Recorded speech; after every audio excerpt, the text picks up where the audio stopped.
السلام علیکم ورحمۃ اللہ وبرکاتہ۔ آ، اس سے پہلے جو ہم نے پڑھا ہے وہ خاص ہی کی بحث تھی، اور جو بحث چل رہی تھی وہ تھی شروط الاستثناء کی، کہ استثناء کی کیا شرطیں ہیں۔ تو وہ تقریباً وہ شرطیں مکمل ہو گئی تھیں، البتہ ایک چھوٹی سی وضاحت ان شرطوں کے حوالے سے تھی جو باقی تھی، اور اس کے بعد پھر جو گفتگو چلے گی وہ مخصص متصل کی چلے گی، اور پھر مخصص منفصل کی چلے گی انشاءاللہ۔ تو جو پیچھے بحث گزر چکی ہے اس کی طرف اشارہ کرتے ہوئے مصنف کہتے ہیں کہ وَهَذَا الشَّرْطُ فِيمَا إِذَا كَانَ الْإِسْتِثْنَاءُ مِنْ عَدَدٍ، کہ یہ شرط تب ہے جب استثناء عدد سے ہو۔ کون سی شرط؟ اصل میں جو مثال تھی نا کہ لہو علی عشرہ الا عشرہ لزمت العشرہ کلھا، کہ اگر کوئی کہے کہ مجھ پر 10 ہے سوائے 10 کے، تو اس پر پورے کے پورے 10 لازم آئیں گے، کیونکہ جو مستثنیٰ ہے وہ مستثنیٰ منہوں سے زیادہ ہے، اس کے نصف سے زیادہ ہے۔ تو جب نصف سے زیادہ ہوگا تو پھر استثناء سے درست نہیں ہوگا۔ تو اسی کے بارے میں یہ وضاحت کر رہے ہیں مصنف کہ یہ جو شرط ہے نا کہ اکثر من نصف ہونا چاہیے مستثنیٰ کو، یہ شرط تب ہے جب استثناء کا تعلق عدد سے ہو۔ اما ان کان من صفت فیصح، لیکن اگر استثناء کا تعلق صفت سے ہو تب استثناء صحیح ہوگا۔ وَإِنْ خَرَجَ الْكُلَّ بِالْأَكْثَرِ، چاہے تو پورے کا استثناء کر دیا چاہے اکثر کا، یعنی عدد میں تو یہ ہے نا کہ نصف سے زیادہ ہوگا مستثنیٰ، یا جو ہے پورا کا پورا ہو جائے گا، کیا بتایا؟ ہاں، تو بے معنی ہوگا کہ نصف سے زیادہ اگر مستثنیٰ ہے تو نہیں مانا جائے گا، اور پورا ہوگا تو کوئی معنی ہی نہیں ہے، تو بھی نہیں مانا جائے گا۔ لیکن اس کے برخلاف اگر صفت کا معاملہ ہے تو مانا جائے گا۔ کہتے ہیں ان عبا مثال کہ اللہ تبارک و تعالی نے ابلیس کو خطاب کرتے ہوئے کہا کہ ان عبادی لیس لک علیہم سلطان الا من اتبعک من الغاوین، کہ میرے بندوں پر تجھے کوئی قدرت نہیں ہوگی مگر وہ گمراہ لوگوں میں سے جنہوں نے تیری پیروی کی، ان پر تیرا کنٹرول چل سکتا ہے، ورنہ میرے بندوں پہ تیرا کنٹرول نہیں چلے گا۔ اب بات تو ابھی بھی نہیں سمجھ میں آئی ہوگی، تو اس کو سمجھنے کے لیے جاننا ضروری ہے کہ حدیث کے مطابق جو ابلیس کے پیروکار ہیں اور مشاہدے کے مطابق بھی وہ جو ہے نصف سے زیادہ، اکثر میں نصف۔ آپ دنیا میں جب دیکھیں گے ساری دنیا میں جو لوگ ہیں، تو جب دیکھا جائے گا کہ بھئی مسلمان کتنے ہیں اور مسلمانوں کے علاوہ کتنے ہیں، تو پھر وہ زیادہ ٹھہریں گے۔ تو اس لیے یہاں پہ استثناء درست ہے، اس لیے درست ہے کہ یہ جو نصف سے زیادہ ہے اس کا تعلق گنتی سے نہیں ہے۔ ہاں، مثال کے طور پہ آپ اگر کہیں کہ آتی من فی البیت الا الاغنیاء، کہ جو لوگ کمرے میں ہیں انہیں عطا کر دیجئے مالداروں کو چھوڑ کر، پھر پتہ کیا چلا فتبین ان جمیع من فی البیت اغنیاء، پھر جب آپ دینے گئے تو پتہ یہ چلا، تبین واضح یہ ہوا کہ جو بھی گھر میں ہیں سب مالدار ہیں۔ تو اب سوال یہ ہے، یہ تو پورے کا پورا استثناء ہو گیا، یعنی اس میں کہا لہو علیہ کیسے ہے عشرہ الا عشرہ، تو کہا یہ لغو ہے، یہ لغو ہے۔ جب 10 ہے تو پھر 10 کا استثناء کیا؟ لیکن یہاں پر بھی ایسا نہیں ہوگا، حالانکہ صورت یہی بن رہی ہے، جب کمرے میں سارے لوگ مالدار ہیں تو پھر گویا کل کا استثناء کل سے ہو گیا، پورے کا پورا مستثنیٰ ہو گیا، جتنا مستثنیٰ منہ ہے اتنا ہی مستثنیٰ، پورا برابر ہو گیا ایک دم، تو لغو ہونا چاہیے، تو کہا نہیں، سہل استثناء، استثناء صحیح ہوگا، ولم یعطوا شیئا، اور انہیں کچھ نہیں دیا جائے گا۔ کہا گیا کہ جو بھی مالدار ہیں کمرے میں سب کو دے دو، اب جب کمرے میں گئے تو سب کے سب مالدار ہیں، ہاں جو مطلب کمرے میں جو ہیں وہ مالداروں کے علاوہ انہیں دے دو، مالداروں کے علاوہ، تو کمرے میں جب گئے تو دیکھا سبھی مالدار ہیں تو سبھی کو کچھ نہیں دیں گے، استثناء صحیح مانا جائے گا۔ اچھا یہ اب آیا ثانین، اولن کیا تھا؟ یعنی خاص کی بحث میں سب سے پہلی بحث یہ تھی الاستثناء، استثناء کی تعریف تھی لغوی اور اصطلاحی، اور پھر اس کے بعد میں کیا نام ہے، استثناء کے شروط تھے، تو وہ کس میں سے تھے؟ مخصص متصل، مخصص متصل سے۔ اچھا اب یہ جو ثانین ہے یہ بھی مخصص متصل سے ہے، تو مخصص متصل سے سب سے پہلے بیان کیا استثناء کو، ثانین کی مراد کیا ہے، کہ جب بحث پیچھے جائیں گے صفحہ نمبر 29 میں تو وہاں پہلے بحث یہ چھیڑی گئی ہے کہ تخصیص جو ہے دو طرح کی ہوتی ہے، ایک ہوتی ہے متصل اور ایک ہوتی ہے منفصل، پھر متصل اور منفصل کی تعریف کیا، پھر اس کے بعد کہا کہ یہ مخصص متصل کیا ہے، تو کہا کہ سب سے پہلے استثناء، یعنی مخصص متصل میں سب سے پہلا نام جو شمار کرایا وہ استثناء شمار کرایا، اور پھر استثناء کے بارے میں سب کچھ تفصیل سے بتایا، استثناء کی لغوی تعریف، اصطلاحی تعریف، استثناء کی شرطیں وغیرہ بتا کر کے بات مکمل کی۔ ثانیاً اب دوسرا مخصص متصل میں شرط ہے، یعنی کل 3 چیزیں مخصص متصل میں مصنف نے بتائی ہیں، ایک بتایا ہے استثناء، دوسرا بتانے جا رہے ہیں شرط، اور تیسری چیز بتائیں گے صفت، ٹھیک ہے؟ تو گویا مخصص متصل کی یہ 3 قسمیں یہاں پر مصنف واضح کر رہے ہیں، ایک ہو گئی، دوسری بتانے جا رہے ہیں۔ دوسری کیا ہے؟ الشرط، شرط، لغت میں شرط کا معنی ہے علامت، نشانی، پہچان، والمراد بھی ہونا، لیکن یہاں پہ جو مراد ہے وہ ہے تعلیق شیئن بشیئن،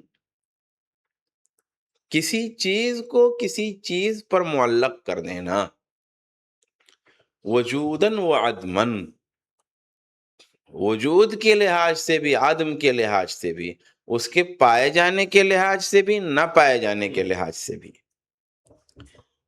بے ان الشرطیہ، ان شرطیہ کے ذریعہ، او احدا اخواتہا، یا ان جیسے جو دوسرے حروف ہیں ان کے ذریعہ، جیسے ان، اذا، متا، اینا، ایانا وغیرہ۔ اب وجوداً و عدماً کیا ہے؟ وجود کے لحاظ سے کسی چیز کو کسی چیز سے معلق کرنا، اور عدم کے لحاظ سے کسی چیز کو کسی چیز پر معلق کرنا۔ پہلے اس کا ایک کوئی مثال ایسے ہم سمجھ لیتے ہیں، مثال کے طور پہ آپ نے کہہ دیا کسی کو کہ اگر جو ہے آپ دودھ لے آئیے 1 لیٹر جلدی سے، تو لائیں گے تو ایک سنترا جو ہے آپ لیتے جانا ادھر سے، تو اب جو ہے یہ سنترے کا جو دینا ہے وہ معلق ہے دودھ لانے پر، تو یہ سنترے کا دینا تعلیق اس میں بھی پایا گیا، اور کس پر تعلیق ہے؟ دودھ لانے پر۔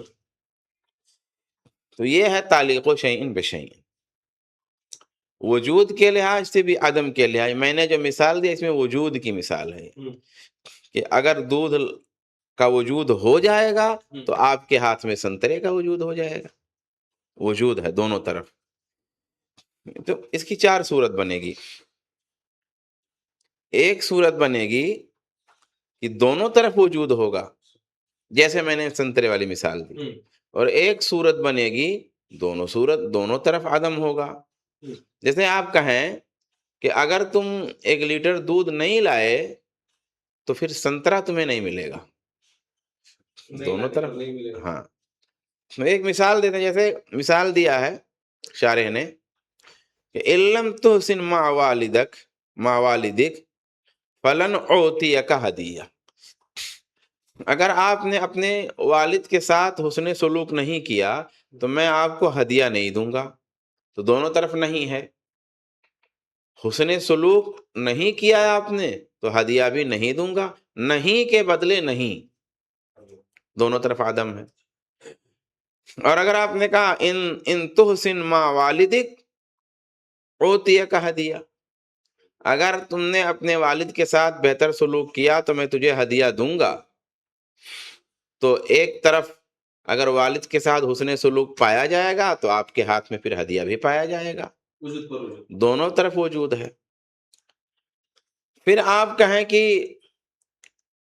لن توق والدک آتیتک ہدیہ، اگر تو نے اپنے والد کی نافرمانی نہیں کی تو میں تجھے ہدیہ دوں گا، تو نافرمانی نہیں کی یہ عدم ہو گیا، اور ہدیہ دوں گا یہ وجود ہو گیا۔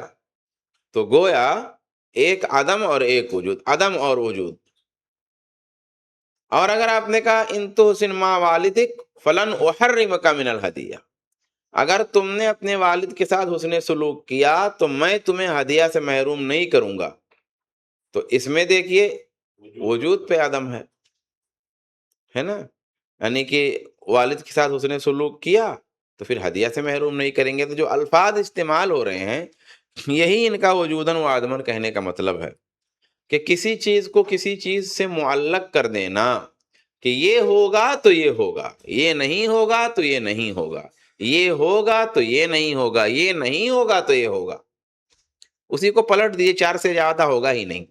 اگر کبھی مشکل پڑے تو پلٹتے جائیے، 4 سے زیادہ نہیں بنے گا، بنے گا ہی نہیں 4 سے زیادہ۔ آپ اپنے دماغ میں بدلیے، دیکھیے 4 سے زیادہ بنتا ہے؟ ہاں کتاب میں نہیں۔ آپ کوئی مثال لے سکتے ہیں الفاظ بدل بدل کے، آپ سنترے والی مثال لے سکتے ہیں، اسی میں آپ چاروں کو فٹ کر سکتے ہیں بدل بدل کر کے۔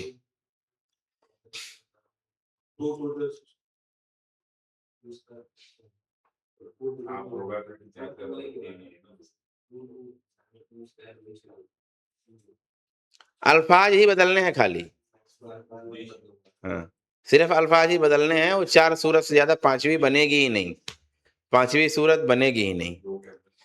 تو یہ ہو گیا، یہ تو تھوڑا لفظی تشریح ہو گئی۔ اچھا ہو گیا۔ اب یہ جو ہے یہ شرط کون سا؟ ان شرطیہ اور اس سے ملحق جو ہیں وہی ہونا چاہیے۔ اب کہہ رہے ہیں والشرط مخصص سواء تقدم او تاخر، شرط مخصص ہے، شرط کے ذریعہ تخصیص کی جائے گی، شرط چاہے پہلے آئے، شرط چاہے بعد میں آئے۔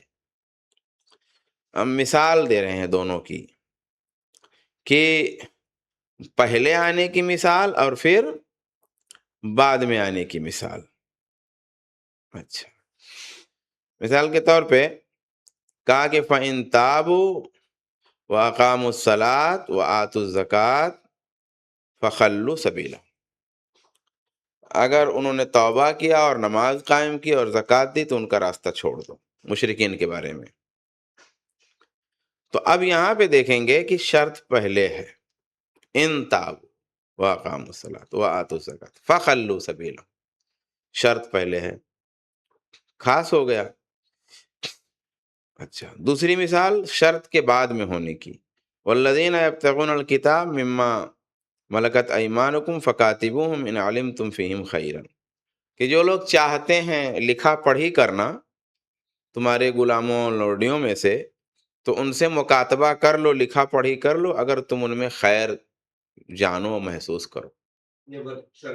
اب دیکھیے شرط جو ہے بعد میں ہے، لیکن حکم کو یہ خاص کر رہی ہے۔ کس شرط کے ساتھ؟ خیر کے شرط۔ اگر گویا اگر خیر نہ محسوس ہو تو پھر نہ کرو، اس کا یہ مطلب ہوگا۔ اچھا، ایک چیز اور جو ہے جان رکھیں کہ شرط میں وہی شرط رہے گی جو استثناء میں ہے، یعنی شرط سے جو خاص کیا جا رہا ہے تو اس کی کنڈیشن وہی ہوگی جو کنڈیشن استثناء میں تھی۔ استثناء میں کیا کنڈیشن تھی؟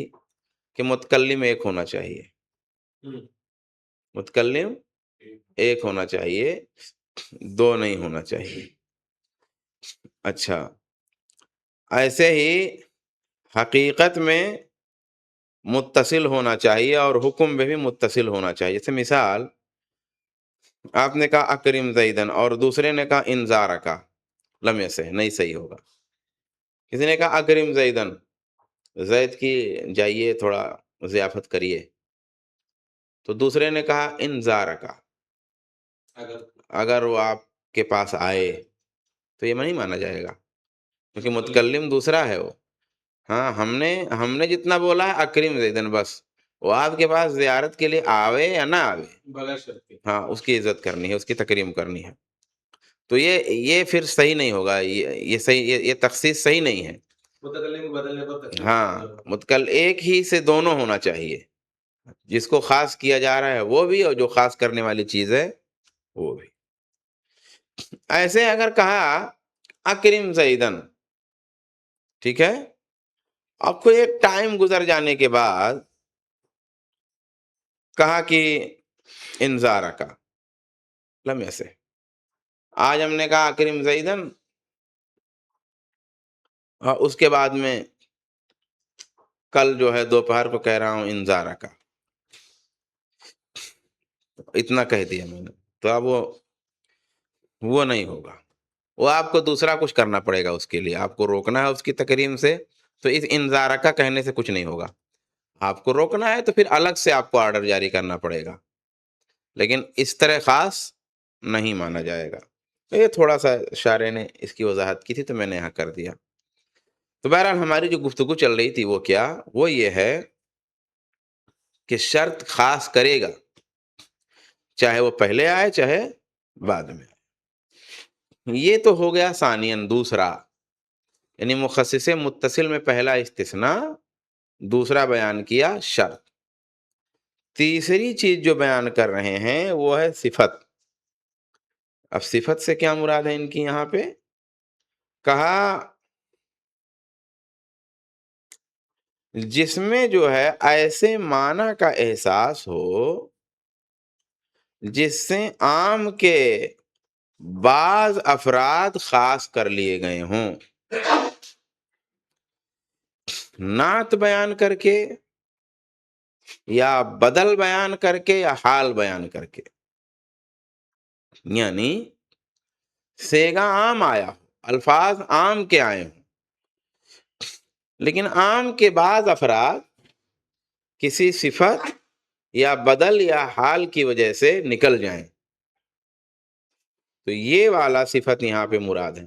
وہ صرف موصوف صفت جو آپ پڑھے ہیں وہ صفت خالی مراد نہیں ہے، بلکہ صفت کے ساتھ ساتھ، موصوف کے ساتھ جو صفت ہوتا ہے اس کے ساتھ ساتھ بدل بھی مراد ہے یہاں صفت کہنے سے، اور حال بھی مراد ہے۔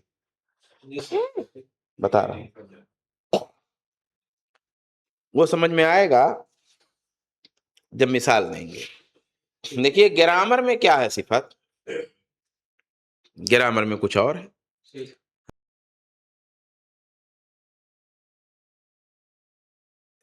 گرامر میں جو ہے صفت جو ہے وہ کچھ اور ہے، آپ نے کہا کہ اچھا آدمی، تو یہ اچھا صفت ہے اور آدمی موصوف، تو کہہ رہے ہیں یہ گرامر والا خالی مراد نہیں ہے، یہاں پر اس کے علاوہ بھی مراد ہے، یہاں بدل اور حال بھی مراد ہے۔ اب مثال سے تو واضح ہوگی، لیکن بدل اور حال جانتے ہیں کہ نہیں آپ لوگ؟ نہیں سمجھ پائے۔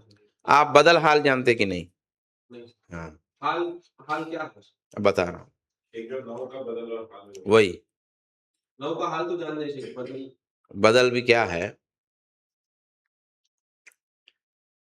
آپ کے والد کا کیا نام ہے؟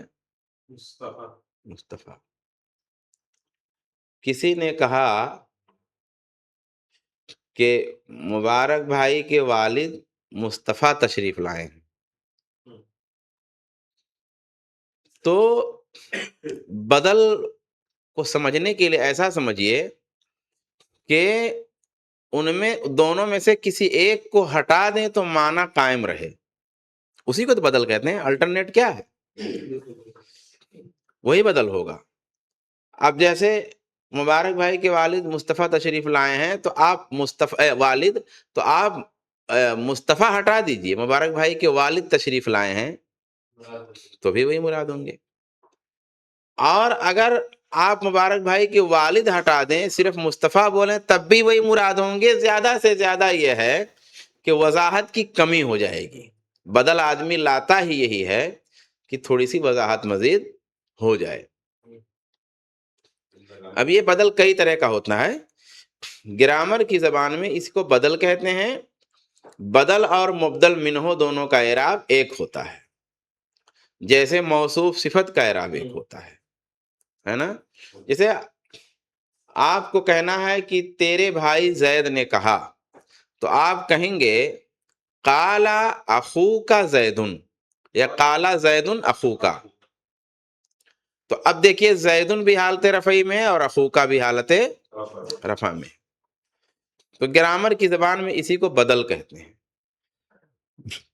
اور حال جو کسی چیز کی حالت بیان کرے، جیسے وہ کمرے میں ہانفتے ہوئے آیا، وہ ہوا، ہاں تو وہ ہوا کر کے، یا اور بھی طریقے ہیں حال بیان کرنے کے، اسم فاعل کے ذریعے بھی حال بیان کیا جاتا ہے۔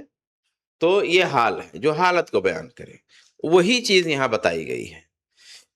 تو کہا کہ یہ جو تیسری چیز ہے صفت، تو صفت سے صرف وہ گرامر والا صفت نہیں مراد ہے یہاں، بلکہ یہاں اصول فقہ میں صفت سے وہ صفت بھی مراد ہے، اور اسی کے ساتھ بدل بھی مراد ہے، اور اسی کے ساتھ حال بھی مراد ہے۔ تو نعت کی مثال پہلے دے رہے ہیں، کہتے ہیں فَمِمَّا مَلَكَتْ أَيْمَانُكُمْ مِنْ فَتَيَاتِكُمُ الْمُؤْمِنَاتِ۔ اگر آزاد عورت سے شادی کی استطاعت کسی کو نہیں ہے، تو اسے بتایا جا رہا ہے کہ جو لونڈیاں ہیں تمہاری مومنہ دوشیزاؤں میں سے، مومنہ دوشیزاؤں میں سے جو تمہاری لونڈیاں ہیں، ان سے بھی شادی تم کر سکتے ہو، جائز ہے نا؟ ہاں۔ تو اس سے اب یہ تخصیص کیا ہوئی، صفت سے کیسے تخصیص ہو رہی ہے؟ تو دیکھیں فتیات کی کیا صفت ہے؟ تو گویا اس نے خاص کر دیا، کیونکہ فتیات میں تو ساری دوشیزائیں ہیں، ساری لونڈیاں ہیں، ساری لونڈیاں مراد ہو جائیں گی فتیات کہنے سے۔ لیکن اس مومنات کی تو تعبیر ہے، اس کی وجہ سے غیر مومنہ نصرانی لونڈی ہے تو اس سے شادی نہیں کر سکتے گویا۔ حالانکہ آزاد عیسائی خاتون ہے تو آپ اس سے شادی کر سکتے ہیں، آزاد یہودی خاتون ہے تو اس سے شادی آپ کر سکتے ہیں۔ تو اب اسی پر قیاس کرتے ہوئے آپ سوچ سکتے تھے کہ لونڈی بھی اگر ہے عیسائی تو عیسائی لونڈی بھی جائز ہوگی۔ لونڈی جائز ہے پر نکاح جائز نہیں۔ ہاں لونڈی تو جائز ہوگی، لیکن لونڈی سے نکاح کے مسئلہ جب آیا تو اس میں کہا من فتیاتکم المؤمنات، جو تمہاری مومنہ دوشیزائیں ہیں، مومنہ لڑکیاں ہیں، ان میں سے جو لونڈیاں ہیں ان سے تمہاری شادی کر سکتے ہو۔ صرف فتیاتکم میں بھی تخصیص ہے نا؟ ہاں تو تمہاری دوشیزائیں ہیں، تو دوشیزائیں تمہارے یہاں تو سب ہیں دوشیزائیں. تمہاری بولنے پر بھی ایک تخصیص تو وہاں پر بھی آئے گا. نہیں، یہ اس سے تخصیص نہیں ہوتی. یہ بہت ساری چیزیں ہو سکتی ہیں لیکن آپ متعین طور پہ اس سے تخصیص نہیں کر سکتے، کیونکہ جس معاشرے میں آپ رہتے ہیں تو فتح اس کا مطلب تمہارے یہاں بھی ہو سکتا ہے. تو اب جس جگہ آپ رہ رہے ہیں وہاں پہ تو صاحب آپ کے یہاں کیا نام سے ہو سکتا ہے کئی سارے قسم کے لوگ ہوں اور سب کو کم سے خطاب کر دیا جائے، اور ایسا خطاب جائز ہے. تو اس لیے مومنات بہت کلیئر طریقے سے اس کو خاص کر دے رہے. بدل کی مثال وَلِلَّهِ عَلَى النَّاسِ حِجُّ الْبَيْتِ. نعت مانے صفت، نعت اور صفت دونوں، صفت موصوف نعت منعوت دونوں ایک ہے. بدل کی مثال جیسے وَلِلَّهِ عَلَى النَّاسِ حِجُّ الْبَيْتِ مَنِ اسْتَطَاعَ إِلَيْهِ سَبِيلًا. کہا کہ اللہ کے لیے لوگوں پر بیت اللہ کا حج ہے جو اس کی جانب راستے کی طاقت رکھے. اب اس میں جو الناس ہے لوگوں پر، تو اس سے بدل ہے کون؟ من استطاع الیہ. تو اب جو بدل آ گیا اس کا نا، تو یہ بدل کیا کرتا ہے اصل میں؟ بدل توضیح کرتا ہے، بدل توضیح کرتا ہے. میں ایک دوسری مثال دیتا ہوں تو آپ کو واضح ہو جائے گی بات. جیسے جب آپ کہتے ہیں کہ زید آیا تو بات تو وہی ہے. جیسے دو جملے ہوتے ہیں، حامد کا بھائی زید آیا اور زید آیا، یہ دو جملے ہیں. ہماری مقصود دونوں میں ایک ہی، ہمارا مقصود دونوں ہی میں ایک ہے. لیکن جب میں نے کہا زید آئے ہیں تو ہو سکتا ہے بعض لوگوں کے لیے اس کی وہ شناخت نہیں ہے. لیکن جب ہم نے کہا حامد کے بھائی زید آئے ہیں تو ہو سکتا دوسرے جو حامد کو جانتے ہوں گے ان کے لیے زید کی مزید شناخت ہو گئی. ہاں ہاں. تو اب اس میں دیکھیے والد جو ہے، والد میں بھی یہی صورتحال بنتی ہے کہ ایسے بھی آپ خالی آپ نام لے لیجئے والد کا مصطفیٰ، بہت سارے لوگ یہاں نہیں جان پائیں گے. ابھی مصطفیٰ، ہاں، تو بہت سارے لوگ نہیں جان پائیں گے جن کو شناخت نہیں ہے. لیکن اگر آپ نے یہ آپ بدل استعمال کر دیا ہاں، تو اب کیا ہوگا؟ اس سے ان کی اور شناخت ہو گئی. تو یہ بدل کا فائدہ ہوتا ہے. تو ایسے ہی الناس اور من استطاع دونوں بدل ہیں. لیکن جب خالی الناس تھا تو وہ جو بات تھی نا، جو مقصود ہے کہنے کا، وہ ابھی واضح. لیکن جب اس کا بدل لے آئے، منی لوگ کہہ سکتے ہیں نا کہ بدل لانے کی کیا ضرورت ہے جب اصل ہے تو کافی ہے. دیکھیے بدل سے کیا فائدہ ہوا کہ اب اس نے الناس کو واضح کر دیا، خاص کر دیا کہ ہے سب پر، لیکن خاص ہے یہ چیز کس سے؟ استطاعت کے ساتھ، راستے کے خرچ کے ساتھ. راستے کے خرچ کے علاوہ اور بھی چیزیں استطاعت میں آتی ہیں. مثال الحال، حال کی مثال، کامن یقتل مؤمنا متعمدا فجزاؤہ جہنم خالدا فیہا. جو کسی مومن کو قتل کرے جان بوجھ کر تو اس کا بدلہ جہنم ہے، اس میں وہ ہمیشہ ہمیش رہنے والا ہوگا. اب یہاں جو مؤمنن ہے، من یقتل مؤمنا، جو کسی مومن کو قتل کرے، تو اس سے حال ہے متعمدن. یہ مومنن کی صفت نہیں ہے نا کہ جو کسی ارادہ کرنے والے مومن کو قتل کرے، ایسا نہیں ہے. ہاں، وہ جو قتل کرنے والا ہے اس کی حالت یہ بیان ہے. ہاں ہاں، اس سے حال ہے. تو اب جو یہ حال ہے یہ دیکھیے آپ خاص کر رہا ہے کہ نہیں کر رہا ہے؟ حال سے بھی خاص ہو جا رہا ہے. کیونکہ اگر حال نہ ہو، ومن یقتل مومنا خالی ہو، تو کیا مطلب ہوا کہ کوئی بھی اگر کسی کو قتل کر دے، کنڈیشن کچھ بھی ہو، جہنم میں جائے گا. لیکن یہاں کیا ہے کہ اگر غلطی سے قتل کیا ہے تو اس کے لیے قانون تو ہے ایسا، بھلے غلطی سے قتل کیا لیکن قانون اس کے لیے بھی، غلطی سے قتل کرنے پر بھی قانون ہے. لیکن آخرت میں اس کا وہ نقصان نہیں ہے.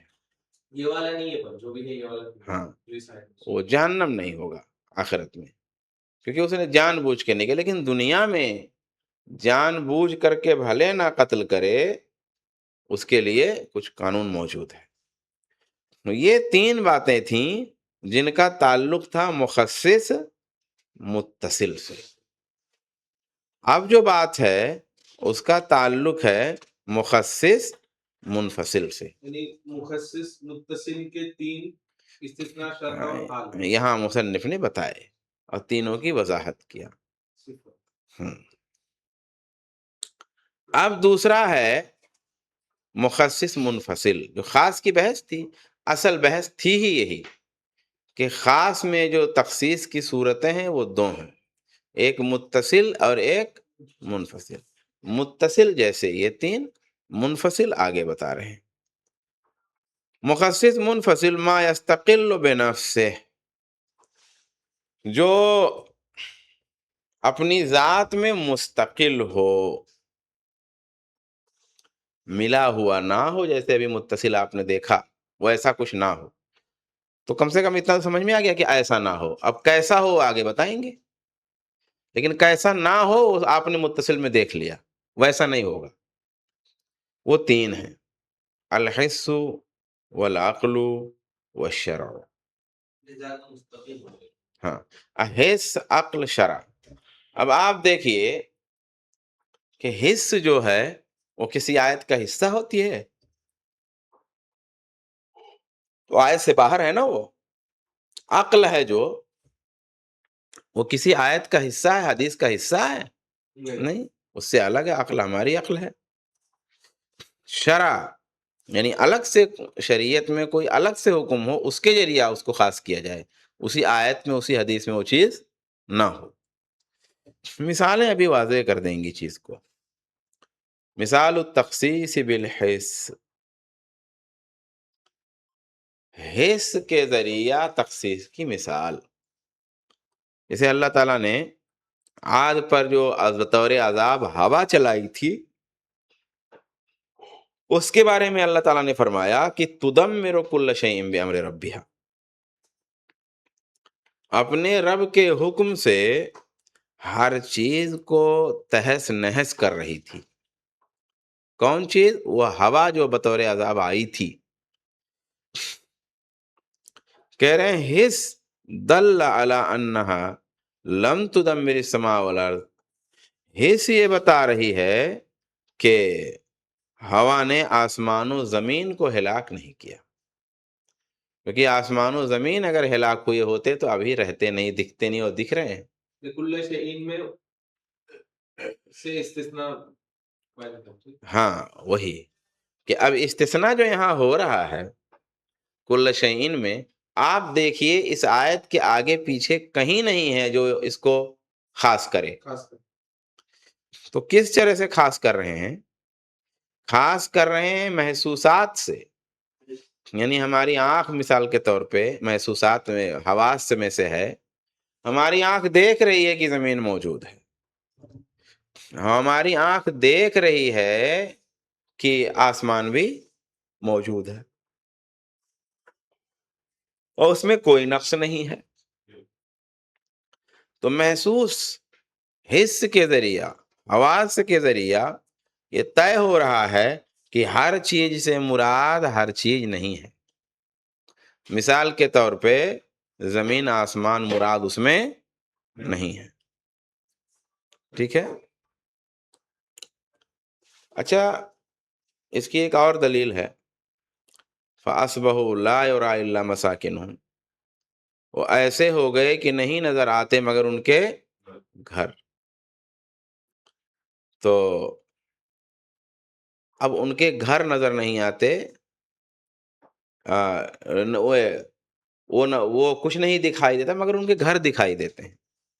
یعنی گھروں کی کوئی نہ کوئی کنڈیشن باقی ہے. تو گمے سے وہ گھر لیکن اب یہاں ایک بات جاننی ہے کہ یہ کلّ شیء سے جو استثناء یہ مساکن والا ہو رہا ہے یہ نص کے ذریعہ ہو رہا ہے. مساکن والا یہ حس کے ذریعہ نہیں ہے. اسی لیے مثال میں انہوں نے مساکن نہیں پیش کیے کیونکہ وہ تو نص کے ذریعہ ہو رہا ہے. مثال میں زمین و آسمان کو پیش کیا. کیوں؟ اس لیے کہ اس کی تخصیص حس کے ذریعہ ہو رہی ہے. تو آپ دیکھیے آپ کے جو حواس ہیں ان میں سے بعض حواس کے ذریعہ یہ کلیئر ہوا کہ آسمان و زمین پر یہ چیز نہیں ہوئی. اچھا، مثال التخصیص بالعقل، تخصیص کی مثال عقل کے ذریعہ. اللہ خالق کل شیء، اللہ ہر چیز کا پیدا کرنے والا ہے. کیا خاص ہوا اس میں؟ فَإِنَّ الْعَقْلَ دَلَّ عَلَىٰ أَنَّ ذَاتَهُ تَعَالَىٰ غَيْرَ مَخْلُوقَةٍ، کہ عقل اس بات پر دلالت کرتی ہے کہ اللہ کی ذات غیر مخلوق ہے، یعنی اللہ کی ذات اللہ نے پیدا نہیں کی ہے. تو اب یہاں دیکھیے کہ آیت کے پہلے اور بعد میں اور کسی بھی جگہ کلی شے سے کوئی استثناء اللہ کے لیے موجود نہیں ہے.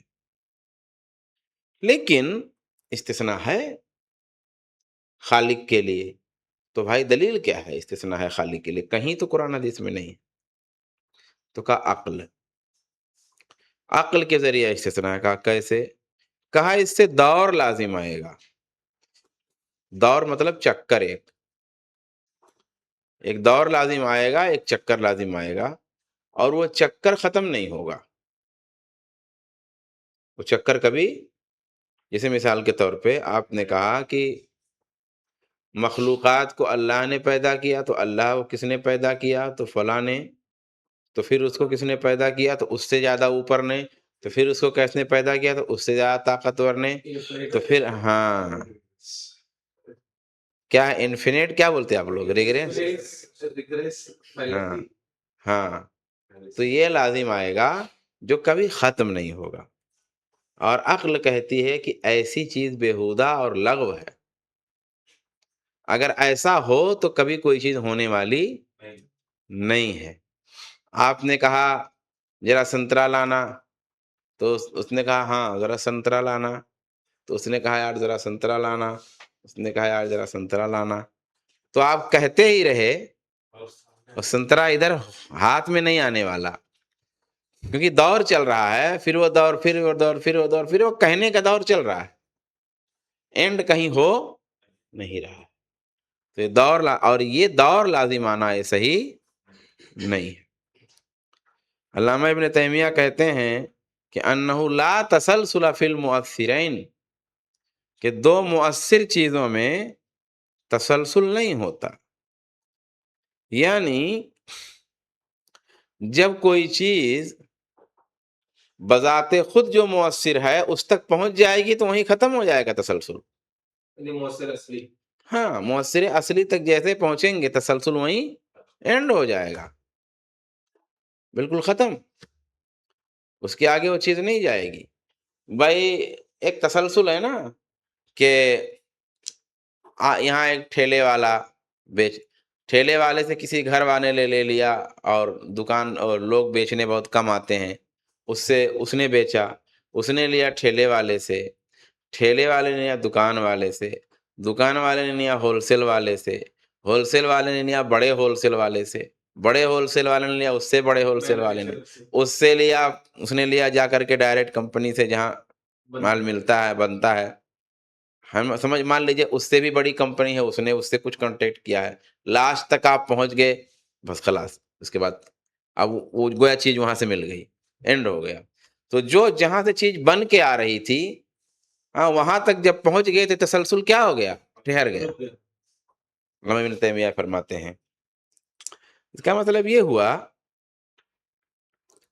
کہ جو صحیح اصول ہیں عقلی انہیں تسلیم کرنا اور انہیں دلیل کے طور پر استعمال کرنا یہ ناجائز اور درست نہیں ہے. کلام کا حصہ نہیں.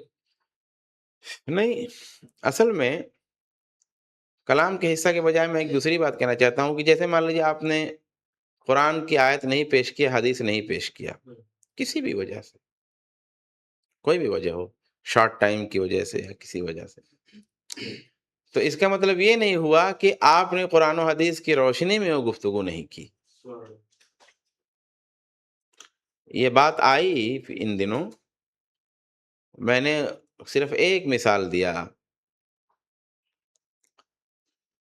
2 مثالیں دی میں نے، دونوں اصول قرآن میں موجود ہیں اور اسی اصول پہ مناظرے میں بحث کی جاتی ہے. ایک تو یہ کہ میں تو نہیں مانتا ہوں لیکن آپ مانتے ہیں، تو اس کی روشنی میں جدال کرنا، بحث کرنا، اور آپ بھی مانتے ہیں اور میں بھی مانتا ہوں، اس کی روشنی میں جدال کرنا اور بحث کرنا، یہ بحث کا اصول ہے. سامنے والے ہی کے دلیل سے. ہاں، اب آپ کہیں گے جیسے مان لیجئے میں نے کسی کو گیتا کی دلیل دیا، تو اس کا مطلب یہ نہیں کہ میں وید کو حجت مانتا ہوں.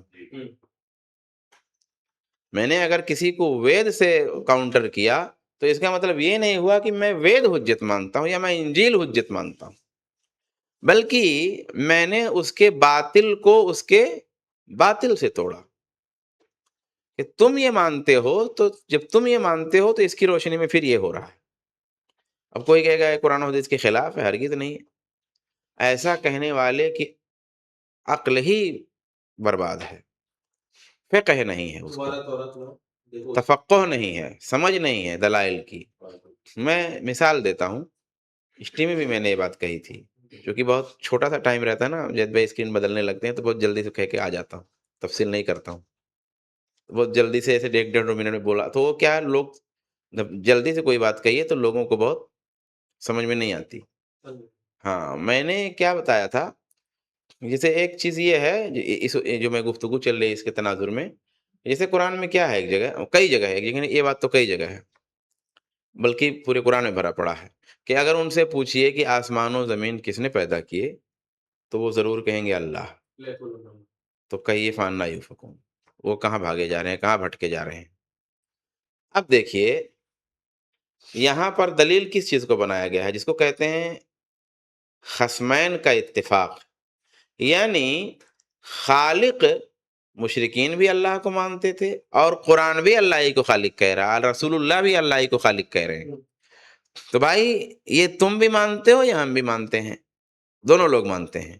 ایک سوال یہ ہے کہ وہ جو مان رہے ہیں ان کے پاس کی کیا دلیل ہے، وہ تو اپنی کتابیں ہوگی نا، ان کے پاس جو بھی اس کی دلیل ہو، لیکن مانتے تو ہو تم. ان کے فہم کو، ہاں ظاہر سی بات ہے، وہ اپنے حساب سے، وہ قرآن کی روشنی میں نہیں مانتے مگر مانتے ہیں.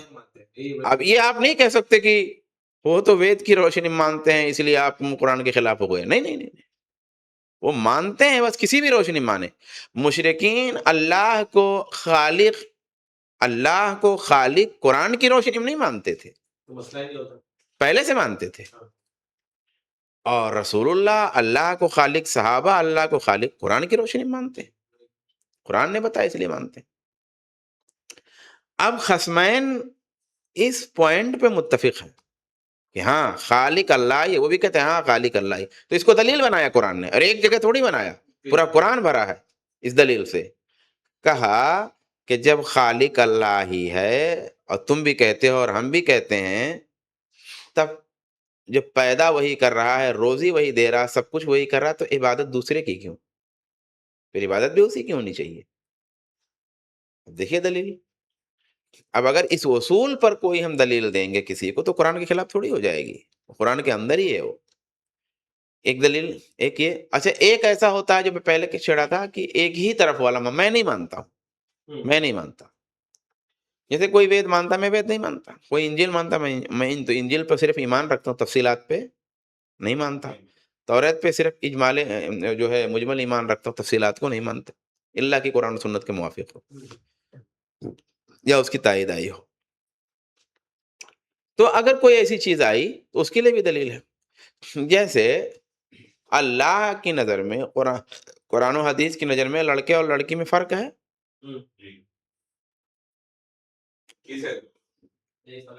نہیں ہے فرق. لڑکے اور لڑکی میں ایج جنس فرق نہیں، لڑکے اور لڑکی میں، مرد اور عورت میں ایج جنس فرق نہیں ہے۔ وہ جو چیز جس میں تفریق کی جاتی ہے وہ تفریق ان کی کوالٹی ہے اپنی خود کی، جیسے وہ مرد ہے وہ عورت ہے تو یہ تو خود کا فرق ہے، وہ خود ہی عورت ہے تو عورت ہونے کی وجہ سے مرد نہیں ہے، وہ مرد ہے تو عورت نہیں ہے۔ اب ظاہر سی بات ہے عورت کی جو نیڈ ہوگی وہ مرد کی نہیں ہے بہت ساری چیزوں میں، اور مرد کی جو نیڈ ہے وہ عورت کی نہیں ہوگی بہت ساری چیزوں میں، تو یہ تو بدیہی ہے۔ لیکن ایز اے انسان، ایز اے جنس، کوئی فرق مرد عورت میں نہیں ہے۔ مشرکین یہ فرق کرتے تھے، مشرکین یہ فرق کرتے تھے۔ مشرکین کے ہاں وَإِذَا بُشِّرَ أَحَدُهُم بِالْأُنثىٰ ظَلَّ وَجْهُهُ مُسْوَدًّا وَهُوَ كَظِيمٌ، کہ جب تم میں سے کسی کو لڑکی کی بشارت دی جاتی ہے تو چہرہ ہی کالا ہو جاتا ہے، وہ غصے سے بھر جاتا ہے، غم سے بھر جاتا ہے۔ تو گویا فرق تھا۔ اس فرق کے باوجود انہوں نے، مشرکین نے کیا کیا تھا کہ فرشتوں کو کہتے تھے اللہ کی بیٹیاں ہیں، گویا اللہ کے لیے بیٹی رکھا، اور اپنا کیا پسند کرتے تھے؟ بیٹے، کیونکہ بیٹی تو برا لگتا تھا ان کو۔ اب دیکھیے قرآن نے کیا کہا، الکم الذکر ولہ الانثیٰ، تمہارے لیے لڑکے اور اللہ کے لیے لڑکیاں۔ اب اللہ تھوڑی مانتا ہے لڑکیوں کو کمتر، اللہ کی نظر میں تھوڑی لڑکیاں غم کی چیز ہیں۔ تو یہ آیت کیوں یہ بات کہی گئی؟ تمہارے حساب سے، تمہارے حساب سے جب لڑکیاں کمتر ہیں تو پھر ان کمتر چیزوں کو تم نے اللہ کی طرف کیوں منسوب کیا؟ یہ دلیل اس حساب سے دی گئی کہ جو ہمارا سامنے کا ہے جھگڑنے والا ہم سے، وہ اس کو مانتا ہے، تو اس کی مانیتا کی روشنی میں یہ جواب ہے، نہ کہ قرآن مانتا ہے، نہ کہ اللہ مانتا ہے، نہ کہ رسول مانتا ہے۔ بہرحال یہ جو علامہ ابن تیمیہ کی بات آئی، یا شیخ ابن عثیمین نے بھی تشریح میں یہ بات کہی ہے، اس سے یہ بات سمجھ میں آئی کہ بہت سارے اصول ہوتے ہیں جو قرآن و سنت سے ثابت ہوتے ہیں، ان اصولوں کو استعمال کیا جاتا ہے، تو یہ ہم نہیں کہیں گے کہ اس نے جو گفتگو کیا وہ قرآن و سنت سے باہر کیا۔ ہماری فہم کا قصور ہے کہ ہمیں معلوم نہیں ہے کہ وہ اصول قرآن و سنت میں ہے، یا ہمارے ذہن میں وہ مستحضر نہیں ہے۔ بعض دفعہ معلوم ہے لیکن استحضار نہیں ہے۔ بہرحال ایک ضمنی بحث آ گئی جو مفید تھی، تو میں نے اس کو ذکر کر دیا۔ ومن العلماء من يرى أن ما خص بالحس والعقل ليس من العام المخصوص وإنما هو من العام الذي أريد به الخصوص۔ اچھا تو اب ایک چیز اور کہ اللہ خالق کل شیء، اللہ ہی ہر چیز کو پیدا کرنے والا، تو بات کیا چل رہی تھی کہ عقل یہ کہتی ہے کہ اللہ نے اپنے آپ کو پیدا نہیں کیا، یا اللہ کو کسی نے پیدا نہیں کیا، کیونکہ خالق مخلوق یہ عقل ہماری کہتی ہے۔ اچھا، امام بخاری نے اسی آیت سے یہ دلیل پکڑی ہے، اور کہتے ہیں وَسَمَّ اللَّهُ نَفْسَهُ شَيْئًا، کہ اللہ نے اپنے آپ کو شیء کا نام دیا۔ ہاں، تو یہی دلیل ہے کہ شیء میں اللہ داخل ہے۔ ہاں، تو گویا اللہ نے اپنے لیے بھی شیء کا لفظ استعمال کیا۔ ایک پہلو ہو گیا یہ استدلال کا کہ ہم اس کو عام مانتے ہیں، پھر اس میں سے خاص کر رہے ہیں، کس سے؟ حواس سے، اور یہاں عقل سے۔ عقل کو الگ سے ذکر کیا کیونکہ عقل کا معاملہ تھوڑا مختلف ہے، ورنہ حواس میں تو خیر عقل کو بھی شامل کیا گیا۔ اچھا، تو یہاں تو ایک نقطہ نظر کے حساب سے تو ہم نے حس یا عقل کے ذریعہ الگ کیا، عام کو خاص کیا۔ ہاں، لیکن ایک دوسرا نقطہ نظر ہے کہ یہاں پر عام کو عقل اور حواس سے، حس سے خاص کرنے کی ضرورت نہیں ہے۔ وہ کیا ہے؟ وہ عبارت وہ 3 لائن پڑھ کے بات ختم کریں گے، بھلے کوئی شیخ آ بھی جائیں گے تو۔ ومن العلماء من يرى ان ما خص بالحس والعقل ليس من العام المخصوص۔ بہت سے علماء ایسے بھی ہیں جو یہ سمجھتے ہیں کہ جس چیز کو حس اور عقل سے خاص کیا گیا ہے وہ ایسا عام نہیں ہے جس کو خاص کیا گیا. وَإِنَّمَا هُوَ مِنَ الْعَامِ الَّذِي أُرِيدَ بِهِ الْخُصُوص، بلکہ وہ ایسا عام ہے کہ اس کی مراد ہی خاص ہے، اس کی مراد ہی خاص ہے. میں سمجھاتا ہوں تھوڑا سا، آئے گا سمجھ میں بات ابھی. اذ المخصوص لم يكن مرادا عند المتکلم ولا المخاطب من اول الامر، کہ جس چیز کو آپ مخصوص کر رہے ہیں وہ متکلم کے یہاں یا مخاطب کے یہاں پہلی دفعہ ہی سے مراد نہیں تھے. وهذه حقیقت العام الذي اريد به الخصوص، اور یہی حقیقت ہے اس عام کی جس سے خصوص مراد ہو. میں اس کو سمجھاتا ہوں کہ اس عبارت کا جب مفہوم سمجھ میں آ جائے گا تو عبارت پھر آرام سے سمجھ میں آئے گی. مثال کے طور پہ آپ نے کہا کہ پہلے سے مخاطب جانتا ہے کہ مثلا کن فقیہن میں جو پڑھنے آتے ہیں ان کے بارے میں ہم نے پوچھا کہ لوگ آئے ہیں، لوگ، اب لوگ میں تو مدرسے کے بچے بھی شامل ہیں ایسے لفظ کی بات کریں گے تو، اور کن فقیہن کے طلاب بھی شامل ہیں، یا جو ہیں ورکرز ہیں وہ بھی شامل ہے، جو اساتذہ وہ بھی شامل ہے. لیکن متکلم جو ہے، میں بول رہا ہوں جب یہ جملہ تو میری مراد ہی صرف یہی لوگ ہیں، ان فقیہن میں جتنے لوگ ہیں وہی خالی مراد ہے میری. ہاں تو اس میں کچھ یہ مخصوص اس میں ہوگا ہی نہیں. اس عام، یہ لفظ عام ہے، عام ہی خاص کے لیے ہے، یعنی جو لفظ عام ہے نا وہ ہے ہی خاص لوگوں کے لیے. آپ سمجھ رہے ہیں ہماری بات کو؟ جب میں لوگ کہہ رہا ہوں تو اس لوگ سے مراد ہی کچھ محدود لوگ ہیں، اس کے علاوہ میری مراد کچھ ہے ہی نہیں. اور جو سمجھنے والا ہے وہ بھی سمجھ رہا ہے کہ میں نے جو لوگ بولا ہے تو اس لوگ سے مراد ہی خاص لوگ ہیں، تو یہ مخصوص اس میں کچھ نہیں ہے، یہ آلریڈی خاص ہے. اچھا، یہ تو فرضی مثال تھی، اب حقیقی مثال ایک دیتا ہوں. جیسے الذین قال لهم الناس ان الناس قد جمعوا لهم فاخشوهم فزادهم ایمانا، کہ لوگوں نے کہا ان سے کہ لوگ جمع ہو گئے ہیں ان کے لیے تو ان سے ڈرو، تو ایمان میں ان کا ایمان بڑھ گیا اس سے. اب یہ اصل میں اس سے جو ناس کہا لوگوں نے، تو لوگوں نے کہا اس سے مراد نعیم بن مسعود ہیں، اور جب اللہ نے خطاب کیا الناس کا تو اللہ کی مراد ہی صرف ایک ہے، نعیم بن مسعود، ایک ہی مراد ہے.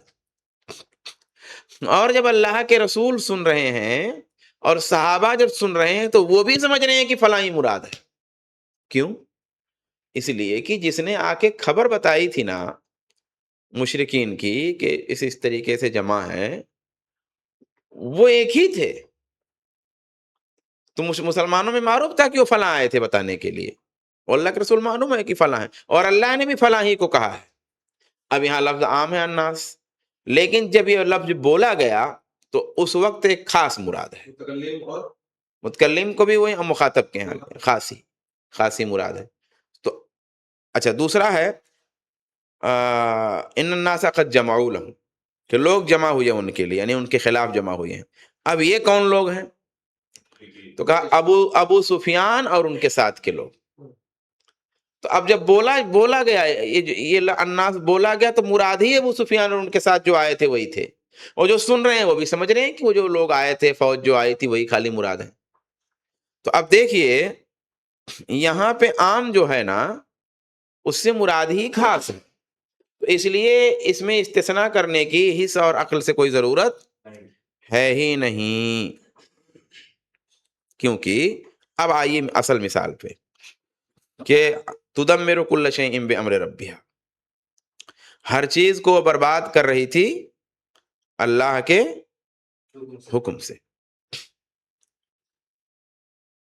تو جب اللہ نے یہ بات کہی نا تو کہتے وقت ہی صرف وہی چیزیں مراد تھیں جن کو اس نے ہوا نے برباد کیا، اور انہی کو ہر چیز کہا. اور جو سننے والے ہیں وہ بھی سمجھ رہے ہیں. کیوں؟ کیسے سمجھ رہے ہیں؟ کیونکہ اگر کوئی یہ جملہ بولے، قرآن بہت فصیح و بلیغ ہے کہ تدمر کل شیء بامر ربها الا السماوات والارض، تو جملہ ہی غلط ہو جائے گا۔ کیوں غلط ہوگا؟ اس لیے غلط ہوگا کہ ہوا آسمان پر کہاں جائے گی؟ ارے ہوا تو کچھ ہی اوپر ہے، تھوڑا اور اوپر جائیں گے تو ہوا ہی نہیں ہے، بیچ میں ہوا ہے؟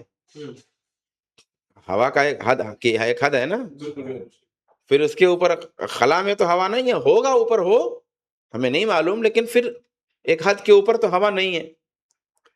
اور تو یہ کلام ہی درست نہیں ہوگا، کیونکہ یہ تو مخاطب بھی جانتا ہے نا کہ ہوا آسمان و زمین پر نہیں جائے گی، نہیں جاتی، اور مخاطب بھی اس کو سمجھ رہا ہے۔ تو متکلم کے یہاں بھی کل شیء معلوم ہے کہ کس کو کہا جا رہا ہے، اور مخاطب بھی سمجھ رہا ہے کہ کل شیء میں ہر چیز نہیں ہے، جو چیزیں برباد ہوئی صرف انہی چیزوں کو کہا گیا ہر چیز۔ جیسے مثال کے طور پر آپ نے کہا کہ میرے گھر کی ہر چیز کو فلاں نے خراب کر دیا، تو آپ کے دماغ میں ہوتا ہے کہ 3-4 چیز خراب نہیں ہوئی ہیں، تو آپ کس کو کہہ رہے ہیں ہر چیز؟ ان 3-4 کو چھوڑ کے کہہ رہے ہیں آپ، اگر آپ کے ارادے میں ہے تو متکلم کے ارادے ہی میں اس عام لفظ سے کچھ خاص چیزیں ہیں۔ تو کہا جب کہا تو تدمر کل شیء بامر ربها، تو اس کو حص سے خاص کرنے کی ضرورت ہے ہی نہیں۔ ایسے ہی جب کہا اللہ خالق کل شیء،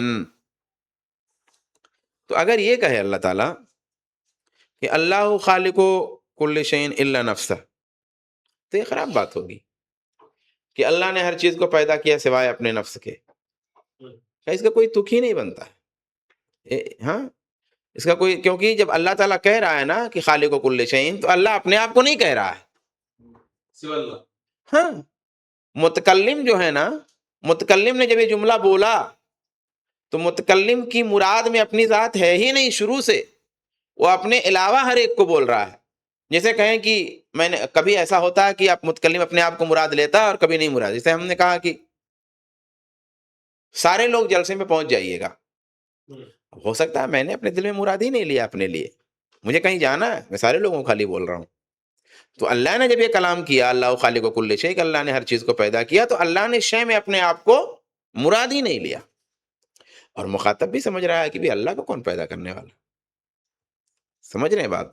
تو کچھ لوگ تو یہ بھی بات، یہ بھی ایک یعنی معقول بات ہے، یہ بھی ایک 12 تک تھی گھنٹی نا، ہاں، یہ بھی ایک معقول بات ہے، یہ توضیح بھی، اور وہ بھی ایک بھلے اس میں نہ فٹ ہو، یعنی وہ حص اور عقل اس میں بھلے نہ فٹ ہو، لیکن اصول صحیح ہے، یعنی کہیں اور فٹ ہو سکتا ہے، لیکن یہاں پر مان لیجئے انہوں نے کہا کہ نہیں فٹ ہے، دوسرے لوگوں نے کہا یہاں فٹ نہیں ہے، تو یہ بھی ہو سکتا ہے۔ جزاک اللہ خیر، السلام علیکم ورحمۃ اللہ وبرکاتہ۔ کون سے ایگزامپل کی بات کر کے آپ فٹ نہیں ہو رہا ہے؟